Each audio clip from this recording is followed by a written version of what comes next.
সংঘর্ষ করেন জীবনের সামনে এগোনোর জন্য, সাফল্য লাভ করার জন্য, মহান কর্ম করার জন্য। কখনো সে জীবনে একা হয়ে যায়, আবার কখনো তার জীবনে অনেক সংখ্যক লোক চলে আসেন, তাদের সাথে ভিন্ন ভিন্ন ধরনের সম্পর্ক গড়ে ওঠে।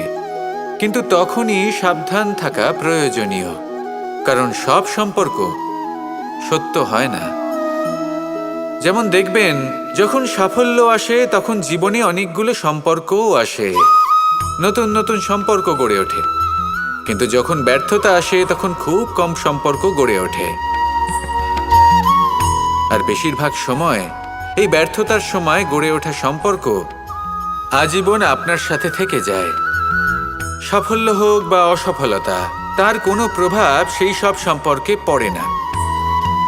সেখানেই সাফল্যের পরে যে সম্পর্ক গড়ে ওঠে, বেশিরভাগ সময় এমনও দেখা যায় যে তার মধ্যে বেশিরভাগ মানুষ আপনাকে নিজের কাজে লাগাবেন, আপনাকে ব্যবহার করবেন, সময় এলে পরে আপনাকে ঠকাতেও পারেন।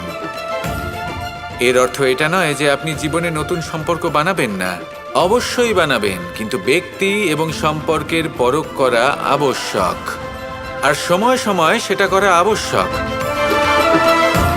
যে কটি সম্পর্ক আপনার জীবনে আছে, যারা আপনার সাথে জড়িয়ে সারা জীবন, যারা আপনার সাথেই থাকবেন, তাদের যত্ন নিন আর তাদের সাথেই অগ্রসর হন।